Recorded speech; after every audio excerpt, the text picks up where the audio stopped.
কারা কারা বাহারাইছো কে কে বাবারে হারাইছো এইবার আমার হাতের সাথে হাতটা লাগাবো আস্তে করে দু হাতটা লোক এরপর যারা বাবা মা একবার আর একবার কান্দের সাথে কান্দে হাতটা জাগাইয়া ধরবা একজন একটু হাতটা ধরবে বাবা একবার আর একবার কাঁধের সাথে কাঠটা লাগাইয়া হাতটা দিয়া কান্দতে থাকো আর বলো মালিক আমার মায়ের তুমি মাফ করিয়া দাও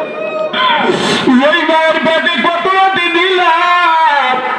40 মন দুধ দান করিলাম মা বাজারের ঘরের দ্বারে খামপুরে মালিক বাবা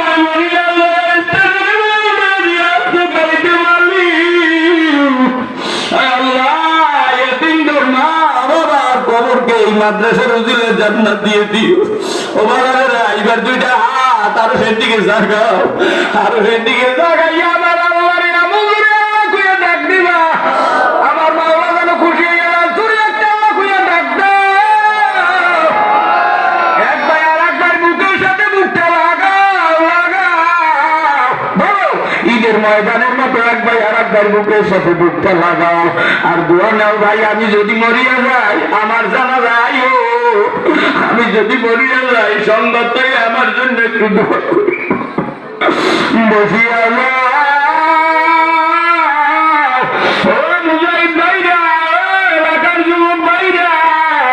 এখনই মনে না তোলে যাবে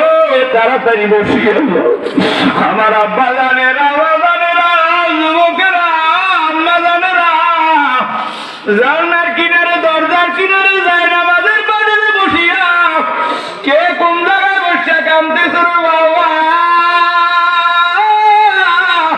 আমি জানি না আমার মা ডাকতে আছে এখনই আখিরি মোনাজাতের আগে দিয়ে বলো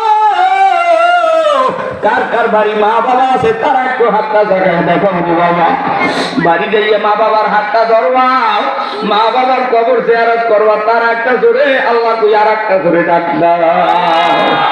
হাতটা নামাও বাবা এবার একটু জানতে চাই শুনতে চাই বুঝতে চাই বলেন বাবা এই নুরানি কেরাতুল কোরআন সরবাটা মারা এই মাদ্রাসা আপনাদের এলাকার জন্য দরকার আছে না নাই আরো আসতে কোন আছে না নাই এই মাদ্রাসার জন্য আমি আপনাদের মাঝে এক নম্বরে একটা লোকের হাত দেখতে চাই রে বাবা যে লোকটা মা বাবার জান্নাতের ভিতরে আরামে রাখতে চান 42,500 টাকা দেওয়ার মতো একটা লোক 500 কেজি